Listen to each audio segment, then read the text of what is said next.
All right, what's up, NJIT? This is a lot more people than my other events, so this is pretty cool. So everyone here is like an engineer, right? Or like trying to be an engineer? Okay, cool. I have like 4 really good girl best friends at Rutgers, New Brunswick, because I'm a senior there right now, and they're all engineers, and I'm a business major, so I already know you guys think I don't do anything because you guys are engineers. And that's true, I kind of don't do anything, but I'm up here and you're over there, so who's laughing? Anyway. No, so it was really funny because I was like, I'm speaking to some engineers today about public speaking, and they were like, how did you do this? I was like, I just communicated and emailed to them if I could come speak to them, and they said yes. And they're like, wow, that's crazy. And I'm like, that is really crazy because I think engineers, and I've consulted with a lot of engineers, are so unbelievably amazing at the technical work that you guys do. You guys are the ones that are actually running this planet. Like I was talking to an engineer at Rutgers the other day, he's building this electromagnetic software code that sends waves to your spine that like makes a paralyzed hand move up. And but he's so socially awkward. And he was like, I don't know how to talk about this. I'm like you literally are like solving such a hard problem, but you can't talk about it. So it seems like talking about something and having an authentic relationship with the way you want to present yourself is the type of thing that I think gets people to move forward. The fear of public speaking to me. Public speaking is not just one in front of a lot of people speaking stuff and then everyone consuming it. Public speaking to me goes a lot more deeper than that. It's interpersonal conversations. It's when you're on a first date. It's when you're having a conversation with an interviewer. It's when you're trying to teach people about the beauty and the art of communication. To me, public speaking is this process by which we can find our inner voice, and that inner voice establishes a dominance and precedence towards us that allows us to start communicating with the rest of the world.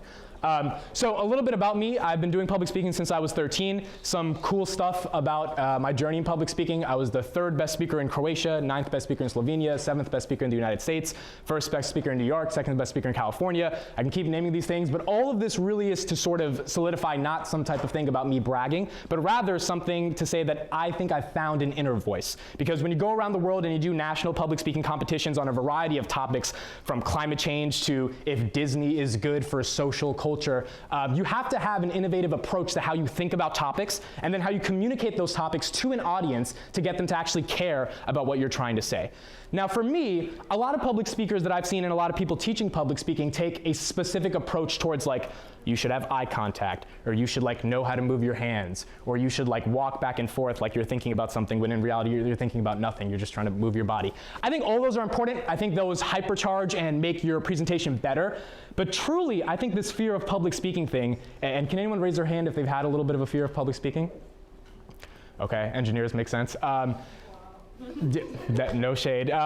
Honestly, to me, this fear of public speaking thing has to deal with a philosophical endeavor into the depths of your soul to figure out why you're speaking and what is the end product of what you want to do while you're speaking. So I went on this journey when I was 20 years old, and I'm going to get into a little bit of a story. I had an existential crisis at 20 years old. And what I mean by having an existential crisis is I was watching Netflix one day. It was the summer of July 2018. And Neil deGrasse Tyson, do you guys know him? He's like this amazing astrophysicist with a very seductive voice. He starts narrating Cosmos, and he's like, the sun is going to burn out one day. And then I paused Netflix. I'm like, that can't be good for us. Like, that's probably not good. And then so the next question I have is like, okay, well, when is this happening? Because this wasn't part of the deal. The deal was I wake up, the sun's there, and like things go beyond. Because I was like, if the sun's gone, there's no photosynthesis because there's no light. There's no photosynthesis, there's no oxygen. If there's no oxygen, then like we're probably not here. So then I play Netflix and I continue, and Neil's like, well, we have 4 billion years. I'm like, all right, cool, I'll be out by then. So that's not a big deal. But nonetheless, that created this existential crisis for me, and I've always been thinking about my mortality, my inevitable death, since I was a very young person. It's kind of why I rejected religion and a lot of these sort of organized concepts. But at that moment, I realized this really doesn't matter. Like none of this matters. I'm gonna die, my friends are gonna die, family is gonna die, loved ones are gonna die, the sun is gonna die, which means the earth is gonna die unless Elon gets us to a different planet. Like in all reality, none of this actually has an impact. And that's a really scary place to be in, because when you realize none of it has an impact, then when you wake up in the morning, you're like, well, why am I doing this? What is the purpose behind all of this? And I know all of us have felt this sort of feeling of like, why are we doing the things that we're doing? And some of you might be engineers, you don't even know why you're engineers. I'm in business, I don't even know why I'm in business. But nonetheless, we pick this life path and we try to make sense of it along the way. At that point, there were 2 doors that opened up for me. The first door was everything's gonna die, so nothing matters. The second door, and this is the door I decided to pick to embark on the rest of my life. It's the one I hope all of you pick after today, and I promise this is going to get back to public speaking. I just have to establish this type of argument real quick. The second door was everything's going to die, so everything matters.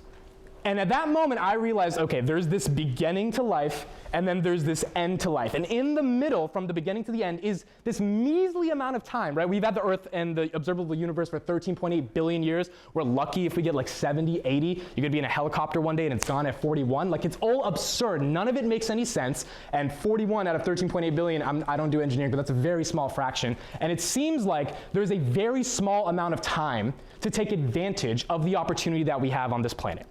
So at that point, I'm like, all right, so I'm gonna die, and nothing really matters, but the beauty of nothing mattering means that everything matters, because like, it's kind of like if nothing matters, that means this is the only moment that we have. So if that's the case, I need to figure out the answer to life. So at 20 years old, I decided to figure out the answer to life. The answer to life was very simple to me, to be honest. I'm gonna give you the answer to life right now. You don't have to worry about the rest of your life to find it. The answer to life is to ask yourself why. Why am I like this? Why do I want to do this? Why have I engaged in these experiences? Why do I like that person over that person? Why does this annoy me? Why? And the beauty of life is in the process of answering these questions. And it seems like to me this is the objective answer of life, because what else is there to do? If you are alive, you are going to live. If you are going to live, you are going to engage in certain experiences, positive or negative. Those experiences are going to cultivate some type of personality for you. Like, yes, we're born with certain genetics, and like that controls our height and stuff like that, but nonetheless, the experiences you have, whether you were in control of them or not, based upon where you were born, how you were born, create the basis for your life. So it seems like to me the only thing we can do in this existence, the only thing we've basically been able to come up with, is figure out why we are the way we are and try to take something away from those experiences. At that point, another two questions emerged for me, which was, what do I want to do, and can I build a living off that? The first answer was very clear because of the awards I mentioned at the top. I wanted to do public speaking. I was decently good at creating an argument and defending it and impacting an audience. And secondarily, it's like, if you want to do that, can you do it for the rest of your life? And that's what I'm on the process to figure out. So at that point, it was like, all right, I'm gonna die, so everything matters. I know the answer to life is to figure out why, and I figured out what I like to do is public speaking. So here we have this mortality, like overarching crisis, and then here we have this thing I'm interested in, which is public speaking. To me, I decided to spend the next 2 years of my life to go into the depths and figure out what is the intersection between mortality and public speaking. And I think this is really unique because a lot of people, when they're into public speaking, it's all about like being persuasive and communicating a message, and that's all fine and well, but what is the philosophical purpose for why we speak? What is the reason for why we say things to get things done? And at that moment, it became clear to me, the intersection between mortality and public speaking is that communication becomes the variable for a meaningful and purposeful life. If we are not communicating, there is no meaning or purpose to life. Now, granted, you can make a counter argument and you can say there's other meanings and purpose to life, but it seems like everything sort of delves down to communication. It's why some of the most happiest people in the world are the most creative people. And granted, their form of communication is not public speaking the way I'm doing it. It may be singing or dancing or rapping, whatever it may be. But nonetheless, they've had experiences in their life. They've cultivated those experiences into stories, whether they were through a painting or whether they were through a hip-hop song, and then they distributed it to the world and had the courage to give out that communication, and the world reacted to it.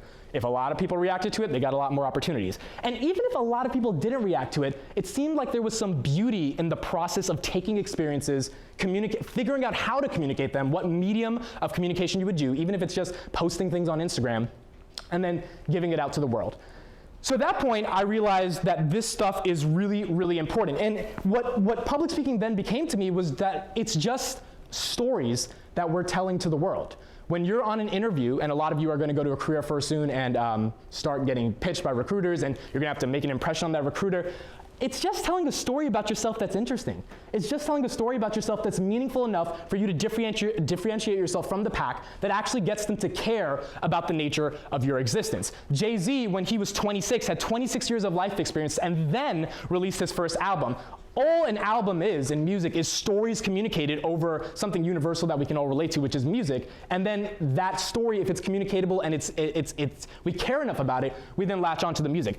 I think of that the same thing with interpersonal communication. Whether you're on a first date and you have to get someone's attention, whether you're on an interview, whether you have to present in front of a class, you have to say something that gets somebody's attention. So now here is the $1 million question.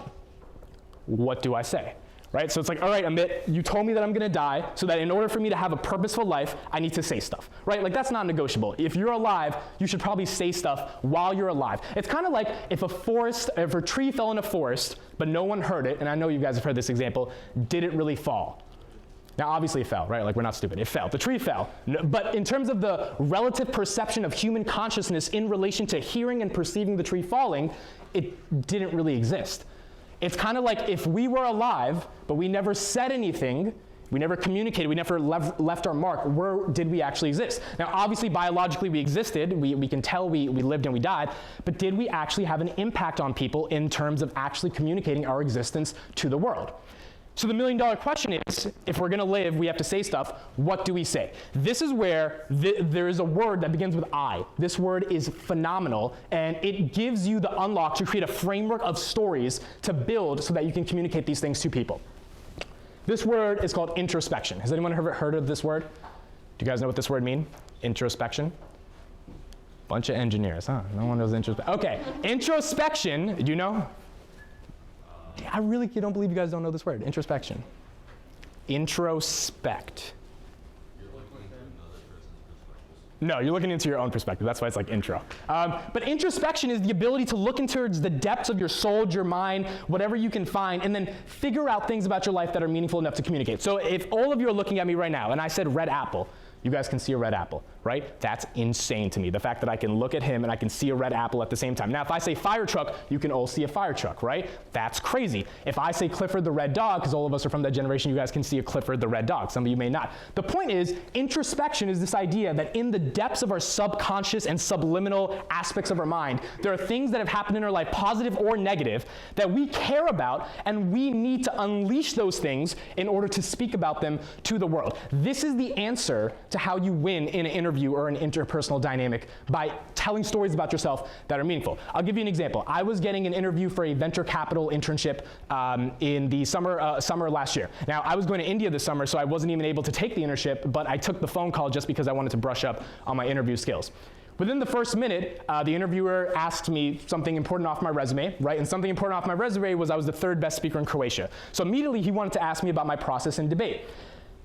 I began telling the story. I began showing the climax, the problem, the solution to the problem, the part where you get to the top, then how do we solve that problem, the interpersonal dynamics within the entire problem, the fact that I missed like months and months of school, going over tournaments all the time, the tragedy of losing in really high big rounds at semifinals of national tournaments. 30 minutes later, I mean, he had not asked a single question that was on his question sheet. All he cared about was figuring out about my life, my story, and the things that were meaningful to me. This is how you win in an interview, because understanding interview dynamics, the person who's interviewing you has all the leverage and all the authority. You want something from them, they might want something from you if you're a really attractive candidate, but nonetheless, you guys are competing against like Harvard and MIT, and same thing for me, right? I'm from Rutgers. In business, we're competing against all these big schools. So they're really looking, because like a lot of people can be an awesome engineer, they're really looking for what is it out of this person that demonstrates a level of self-awareness that they have within themselves that can then be utilized in the workplace. Now, the technical specifications have to be all par, but to be honest, the way I've talked to recruiters, a lot of times the technical stuff can be trained, because no matter if you go to J&J and you start being an engineer, they're gonna train you for 8 months before they even let you work on stuff. But the things they really can't train you on is like, do I know myself? Can I communicate the nature of my existence to the world? And they try to train you on that. They pay a lot of money to communication firms to do that. That's why I have a company and it's in business. But nonetheless, it's still a very hard thing. So the question becomes, if you can be introspective and take experiences that have happened in your life and figure out how to technically communicate them in a way that's interesting to people, you can get things done. This is the whole concept of persuasion, right? It seems like the most successful people or the most self-actualized people are the ones who know themselves. And because they know themselves, they're able to communicate in a way that's fundamentally different. I mean, this is what we see with people who drop out of college and ultimately start a company. The whole idea behind it was, I knew myself well enough that I didn't need to finish college, and I could go and take a risk and change the course of my life. We respect these people so much, and we look up to them, and we like glorify them, maybe for not the best reasons, but nonetheless, it's because they had the audacity to take a risk with their life and change the trajectory of their life. Now, I'm not saying you have to take some crazy risk, but speaking and saying stuff in a way to get people to care about it is at the end of the day taking a risk. It's not an easy thing to do. And that's why I think, outside of being introspective and outside of understanding that you have to figure out what these stories are so you can win in these interpersonal communication dynamics, public speaking is really just a metaphor for life. I mean, this is why I really love this stuff, because not only do I care deeply about public speaking, but nonetheless, I think it really relates to the whole journey that we're on right now. In life, I think there's 3 fundamental principles. You have to take risks, you have to not care about what other people think, and you have to have an impact on people simultaneously while not caring about what they think. And I think in public speaking, you have to do the exact same thing. Last year, December 2019, we were doing a presentation in my business policy and strategy class. All we did in that class was like read about Amazon and Walmart. So you guys are actually like building the stuff that makes Amazon and Walmart. But nonetheless, we just analyzed those companies. At the end, we had to do a presentation. So this is something all of you guys can relate to, because at the end of the day, you're going to have to do a presentation. Whether it's in college or whether you're in corporate America and you're talking to a managing director or trying to close a client or trying to close like a soulmate one day, right? Like you have to close, you're going to be in some type of meeting or some type of presentation. So at that point, we were doing a presentation on Johnson & Johnson, and we were doing a consulting presentation. And at the end of the year, we had to present all of our findings to the class. Now, every presentation that came before us was unbelievably boring, and I fell asleep during the presentations. And to me, this is where the mortality part comes in. If you know you're going to die, what is the value of not taking advantage of a moment where you can have an impact on people and say something that is actually meaningful to those people? So to me, I'm like, bet, we're gonna make a really good presentation. Johnson & Johnson had been going through a lot of difficulties, right? They paid $1 billion in opioid lawsuits and asbestos stuff, tons of stuff that's hurting their brand image. We have to fix that. So I text the group chat, I'm in the group me, and I'm like, guys, I have the most fire intro ever. Like, it's a really 15-second hook. A hook is a technical term in public speaking where you say something in the first 15 seconds that actually gets your audience to care and then gives you the privilege of giving their attention to walk you down the rest of the presentation. Whether you keep it not for the rest is up to you, but nonetheless, at least you get it in the beginning. Same thing with interviewers, same thing with class presentations that you have to implement. I'm like, here's what we're gonna do. We're gonna start off with a little lyric from a rap song, because I think people will be able to relate to it in the class. And I'm gonna start off by saying, when you get mo money, you get mo problems. Good. The last group at New Brunswick did not know what to say to that. I'm like, that's why I don't like New Brunswick at all. So mo problems, right? Now that's a line from famous rapper Biggie. So I was like, it's gonna be dope because Johnson & Johnson has made mo money. And in results of making more money, they got way more problems. And I thought that would be a really good transition to then get us into the meat of the presentation, which was all this boring financial stuff. But I was like, at least for the first 30 seconds, they'll be laughing, they'll have good energy, they'll care, you know, it'll be nice. Professor is a 50-year-old white bald guy, just setting up the context there. So now I texted in the group chat, I'm expecting some fire emojis, right? Like I'm expecting they'd be like, yo, this is gonna be fun, this is gonna be awesome. Let's call her Jessica. Jessica responds, and she's like, Amit, I don't think we should do this. And I'm like, why should we not do this? Jessica, this is fire. And then Jessica says, it's not professional, we're using a rapper, this is a consulting presentation, I don't think that this is the way to go. So now I have an obstacle, right? I've got a lot of obstacles in life, I've had a ton of stuff on my mind even today, but at that moment I'm like, this is an obstacle I need to resolve. And the only way I resolve this obstacle, in order for me to communicate an awesome introduction to get people to care, is to communicate my way through this obstacle that Jessica has now presented into my life. So in communicating this obstacle to Jessica, to get over this obstacle to Jessica, I have to take into account all of Jessica's perspectives, because she probably has a ton of reasons for why she doesn't want to do this that she outlined to me, and figure out a way for me to present an argument to her that is reasonable enough for us to get things done. An argument has 3 things. If you don't leave anything with this presentation, please remember this, because when you're getting into an activity or like an interview or a presentation where you have to communicate, there's 3 things you need to know in order to build that communicative strategy. A claim, B, a warrant, C, an impact. A claim is the first part of an argument, and a claim is what you say. So claim, climate change is happening. The warrant is the evidentiary standpoint for why your argument is correct. Like, why do we know it's true? There's greenhouse gases in the atmosphere, more carbon dioxide means the earth gets hotter, right? So we've set our claim, and now we've justified that claim. The impact is what makes the argument relevant. So climate change matters, why? Because we're all gonna die if we don't do anything about it. So we have a claim, a warrant, and an impact. I had to use the same argumentative strategy when presenting an argument to Jessica. Now the reason I think this is important, and some of you may be thinking, oh, well this is just like basic ways on how to talk. It's like, it's not actually basic ways to talk, because most people would just immediately respond, and they would be like, well, you don't understand, or they would type some stupid emoji back, or they would try to communicate, yo, I really think this is a good idea, and here's why, but they haven't really established an argument argument for why they're getting things across. And this is the same thing with interview dynamics and interpersonal communication. You have to establish what the argument is before you get anywhere done. When I was on the interview call with the venture capitalist, the whole argument was, look, I can succeed in venture capital because all we're doing is evaluating companies and understanding how those companies can succeed or scale in the future. That's the whole concept of venture capital. In debate, I've literally been analyzing different topics for the past 4 years and understanding the pros and cons to those topics, which means I can take those critical research and thinking skills and apply them to your business, which is how I was going to get the internship. But I communicated it through a way that was more creative and storytelling, but nonetheless had the fundamental argument embedded within those stories. Same thing here. So the claim to Jessica was like, every presentation is going to be boring because no one cares about these presentations, just like most presentations in college, and ours will be boring as well. The warrant was because every presentation so far is everyone fall asleep, people were on Facebook during the presentation, no one really cared, no one was passionate, it was really bad. The impact was like, we're going to die one day, and I don't want to know that there were moments in my life where I could have communicated to have an impact on other people, and those days went away because we were too afraid of what the professor thought, or we were too afraid to take a risk. So at that point, Jessica was convinced, and she said, okay, the one caveat is you have to stand in the corner and you have to do it by yourself because if it bombs, it's gonna bomb.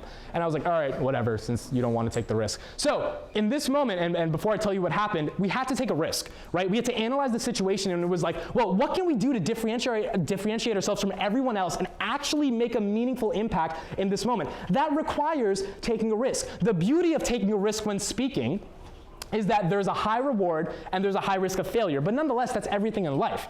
If you take a risk, there's a potential you're going to fail, there's a potential you're going to succeed. When speaking, when you say things out of your mouth, they are going to affect people in a certain way. If you take more time to become introspective and become self-aware about the things you want to say, it will be easier to take more risks.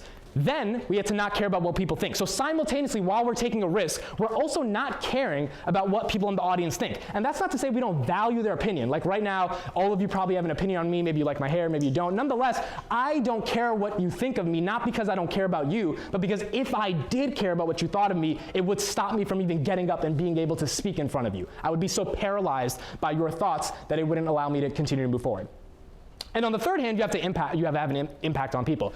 This is the same in life, right? If we're not impacting people, there's no point to be alive. Like a billionaire in a mansion by himself, it's not meaningful enough. There's a reason we have social and interpersonal dynamics and relationships with people, which means having an impact is super important. So you take a risk, you don't care what people think, and at the same time, you try to have an impact on people.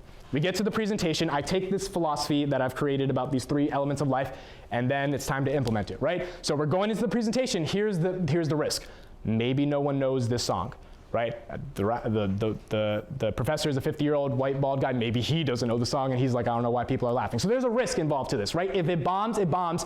What's the worst that's going to happen? We're going to get like 5 points off. It's going to be like dead silent. Like there's just not a level of downside to this that doesn't justify the upside to this, which I thought was really, really a lot better. So we go into the presentation, and then like everything's loading up. I'm in a suit and tie, right, about to spit a Biggie lyric, and I'm just looking at everybody. I'm like, so, Johnson & Johnson has made a lot of money, but as the words of famous rapper Biggie, when you make mo money, you get, and the whole audience was like, mo problems. And at that moment, I wanted to look at Jessica and be like, yeah, that's why. Like, that's why I did this, right? And it could have failed, and it might have failed, but nonetheless, I thought it was a calculated risk because the audience was super engaged after that. We actually got them to care. The professor had a really nice smile because he's been alive for 50 years. He's probably heard of Biggie before, so he was really interested in it. We got like a 95 on the project. He mentioned the Biggie lyric on his comments, and it was just a really amazing moment. The reason I think that succeeded, and this is another technical term of public speaking, is because there was audience demographics. There was audience research. If I was speaking to like a bunch of 5-year-olds, that wouldn't have worked. If I was speaking to a bunch of like 80-year-olds, that might have not have worked at all. But the audience was primed for the joke or the hook in the intro. It worked by taking the risk and having the audacity to be like, we'll see what happens, but we're going to try to do something to actually get their attention. And then the presentation resulted in having a fundamental impact on that audience and them actually caring about our solutions to Johnson & Johnson Consulting. And those 2 stories really stand out to me, the interview story and the story with actually taking a risk and doing a good presentation, because I don't think the fear of public speaking is the fear of like just talking, right? Like all of us talk, we talk all the time. We talk whether it's in front of a camera, or we're making a YouTube video, we're talking when we're texting our friends. I think the fear of public speaking is more so, do you have an authentic relationship with what you do in the world and how you communicate what you do in the world to the actual world? Now, most people don't have an authentic relationship to what they do in the world because they do stuff that they either suck at or that they hate, right? Because a lot of people don't go on the journey of figuring out what they actually want to do with their life. But outside of that, a lot of people also don't know why they're doing what they're doing, which doesn't allow them the self-awareness and introspection to then be able to create meaningful stories about their life that they can sell to the world. For everyone in this room, I wish nothing less but for you to create an encyclopedia of stories and store it in your subconscious and bring out those stories when they are meaningful enough for you to talk about. Now, the only way you do that is not by just randomly getting triggered about some random event in your life and then talking it about someone. It's about thinking. It's about like actually taking the time every day to wake up and think about the nature of your existence. And by thinking about your life, that means you uncover a lot of good stuff and a lot of bad stuff. And this is why people are really bad at introspection, because when you introspect, you may come to really bad conclusions. Some of the conclusions may be, I don't even want to be an engineer, but I'm doing this for no reason, right? Not saying that you don't want to be. Or I don't want to be in this, or I'm doing this and this hurts. Like, introspection means you have to have a relationship with yourself. And everyone, wants to talk about mental health and self-awareness and talk to a therapist, and I'm all for that, but how many people have genuinely talked to themselves about things that have happened in their life and tried to then form conclusions based upon multiple perspectives of things that have happened to themselves and then tried to understand them enough to then be able to communicate them to the world? So to me, this is a game in terms of getting over the fear of public speaking, of recognizing that an authentic relationship with yourself unleashes an inner voice.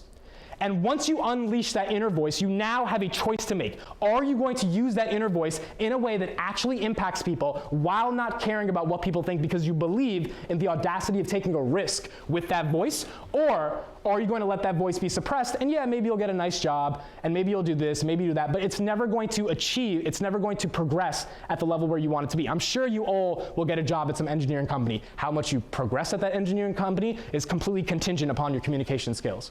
That's why when you look up any job description, before they get to the technical qualifications, the first thing they care about is excellent communication skills. And we still don't know what communication skills really means, especially in the age of technology and social media. It's such a gray area. The only thing I think it truly does mean is the ability to be confident in the words you're saying and understand the relationship about why you're saying them towards the audience that you're actually communicating them to.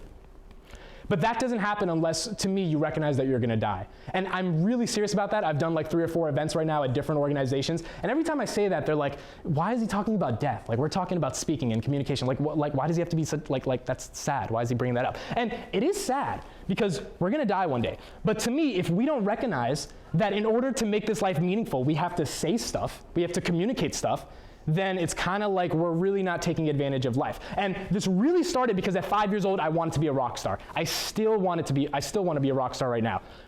I like 14, 15, I was like, all right, I can't sing, this rock star thing's not gonna work. I can't dance like that well to the point where I could perform on stages, so I can't be a rock star. So then I was like, I wanna be a basketball player. You see my height, that didn't work out, but I was like, I wanna be a basketball player, not because I genuinely love basketball, which I do, but the stage of basketball has an audience, and you can do stuff on that stage to actually impact an audience. And then I wanted to be a magician. And I was like, why do I want to be a magician? And then the showsmanship of doing stuff with cards and making your audience blow on the deck and then like popping out a card and showing it to something, to me, was a performance. So this is my own introspective analysis of myself that I'm trying to give to all of you. I wanted to be a rock star, I wanted to be a basketball player, and I wanted to be a magician. All 3 of them have in common, at a fundamental level, this necessity for 1 versus 1,000, this necessity to be on stage and having an impact on people in some capacity. After I realized I had no talent in all 3 of them, I was like, well, I still have this burning desire to do what I'm doing right now, which is impact audiences and talk to people and have a message to share. And I'm still trying to figure out that message nonetheless, but I still wanted to do that. That's when it became really apparent to me that public speaking is not only a framework to do that, but nonetheless, you don't even need any talent to do this. And that's why I'm really so big on public speaking, which is that if you have a message to share and you want to share that message to an audience in a way in which they genuinely care about it, you don't have to have Beyonce level vocals, right? You just have to have your vocals, and then you have to have the ability to put in the time and effort to care about what you want to talk about by being introspective, which 99% of the world can't do, and it's actually 99% of the world, because we have a very few amount of people who actually understand who they are in relationship to what they say, and then have the courage to then say that stuff in a way that's meaningful. An album is just a compilation of stories. A painting is just a story. A movie, at the end of the day, is just a story. These are all stories architected in different mediums of communication. For all of us, now that we're 20, 22, we're going off into the real world, we have to figure out what medium of communication can we engage in. All of us here are not in the art school, right? We're not going to be in the communication sector that is more at the extreme creative side. But we all can communicate because we all can speak. So if we all can speak and we all know the necessity of communication, then it just becomes a question of what do we want to speak about and how can we use what we want to speak about in specific moments. Now, I want to be a rock star. I want to travel the world and tell stories about my life and see if I can get people to care about them. For you, you may just want to get a job, right? And you may just want to get an internship. I think the same framework applies. I think the same framework of understanding yourself, understanding the relationship that you have to yourself, navigating the structure of how you communicate that existence to the world, which I think at the end of the day you guys should take away two things: the claim, warrant, and impact, which is an argument, and second, storytelling as a mechanism to get people interested in yourself. And it's really easy to tell stories because you live them each day, so you make a new story. Then you can utilize those specific strategies in specific places when you have to communicate and actually get something done. And you don't need to have an amazing life for this, right? Like, I know I've traveled and I've I've debated across the world, and like people say like, oh, so you have experiences to share. It's like I literally think of stuff so that, and then do that stuff so I can tell the story about it.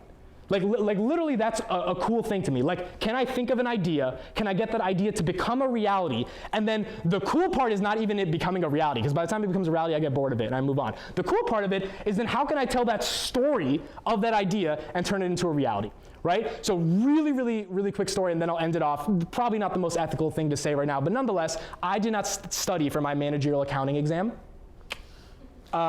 in December.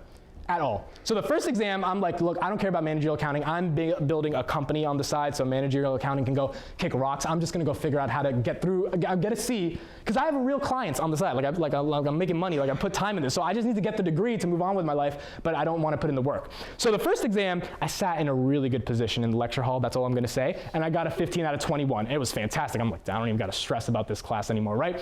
The second exam, midterm, I didn't sit in the best part of the lecture hall, ended up getting a 5 out of 23. So that was really bad, because at this point I'm failing the class. And the worst part is how I found out about the 5 out of 23. I was on the bus listening to music, AirPods in, and then I was on Blackboard, right? I don't know if you guys use Blackboard or Canvas or stuff like that. I reloaded it, and Blackboard glitches sometimes. So the 5 out of 23 popped up all the way to the top, and then it went down to the beginning. So then for a second, before I scroll down, I'm like, did I just see a 5? I'm like, if I saw a 5, this is not gonna be good. And I slowly am scrolling down on my phone, and then I see this giant 5 out of 23. I'm like, wow, I failed really bad on that exam. So at this point, I'm left with this dilemma. I got a 15 out of 21, then a 5 out of 23. Collectively, I have like, what, a 20 out of 44 or something. I'm like really failing bad. I like have to do a good job on the final. Like if I don't do a good job on the final, I'm gonna be screwed. So I have two options. I'm like, okay, either I study really hard for this final and we're gonna do a good job and like I'm gonna get through this class. If I don't get through this class, then I have to take it again in the spring. No one wants to take managerial accounting in the spring because like I'm trying to live my life in the nice weather. So I was like, I have to do this now. Worst part is the exam is on December 22nd. My mom's 50th birthday is on December 22nd. So I was like, if I know I failed the exam when I walk out of the gym, I'm gonna go home to my mom and we're gonna go to a birthday dinner and I'm gonna try to put on a happy face, but it's not gonna be happy because then you have Christmas break and then you have to think about how you failed all through Christmas break and you're like, oh, I'm a failure, and you have to deal with all that stuff. So I was like, there's two options. Either I study and I work my ass off, or I figure out what else I could do to finesse this test.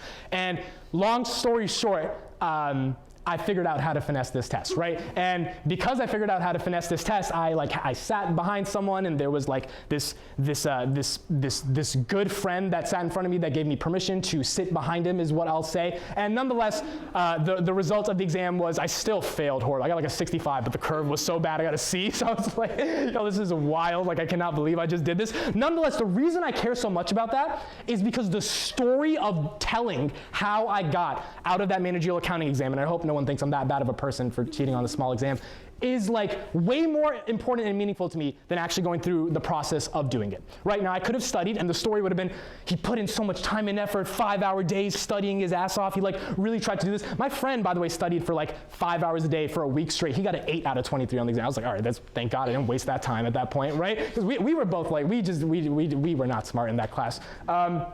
Or the story could be, he took a risk, he didn't care about what people thought, and he figured out how to make an impact on himself to actually get through this. And this story, I'm really condensing it, but it's actually like a 45-minute story with a bunch of ups and downs, and it's really cool, it's really funny. And like that story to me is so much more important because I think there's philosophical life lessons embedded in that story that are actually meaningful enough to be communicated. Those stories to me are gonna resonate with people because they relate more to most of us, which is that most of us have been in a class and we've had to figure out a way to get through that class versus just doing the most common path to get through things.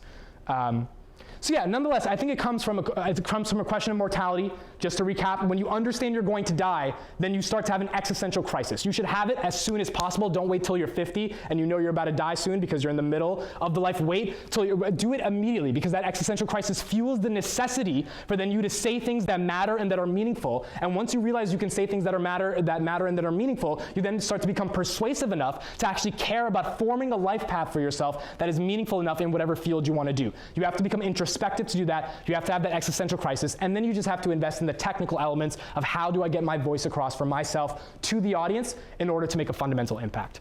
And if you do that, I think you'll be good at speaking in the field of engineering. So thank you guys.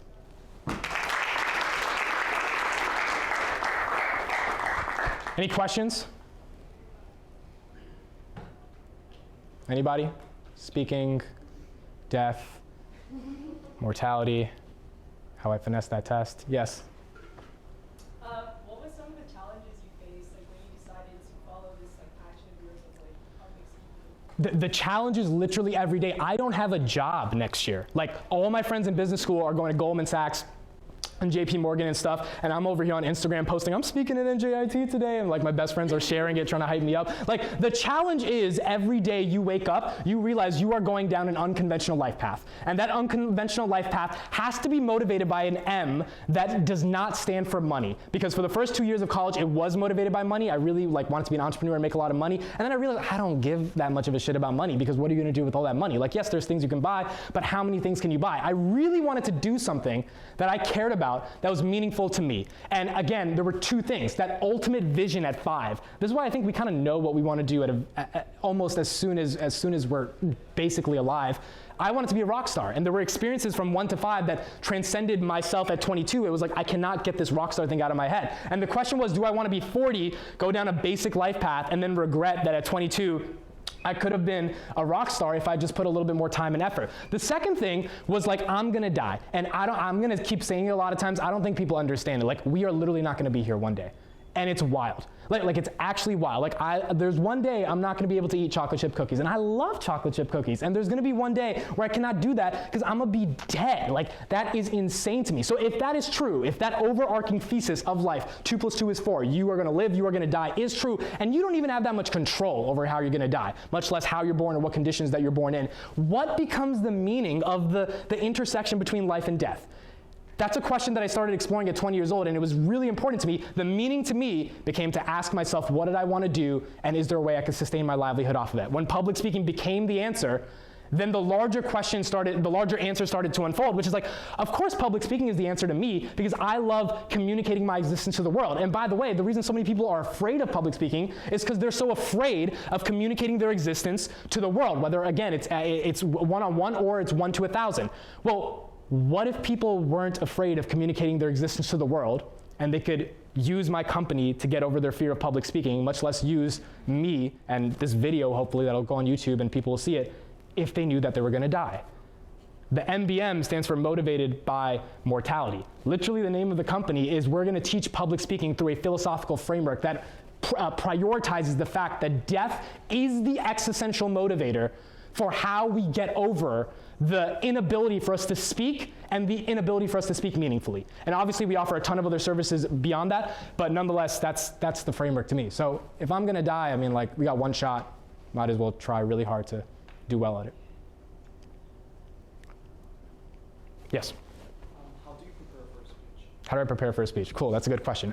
So I have actually, there's 2 ways. If it's a really big speech, well, so first of all, the thing I'm saying to you today about MBM and mortality and its intersection in communication, I've been thinking about this for 2 years. So when I was 20, I started really going on this journey of like, what do I want to speak about? And being 22 right now is the culmination of those years of thinking. Now, I have OCD as well. I'm going to be honest with that. That's obsessive compulsive disorder.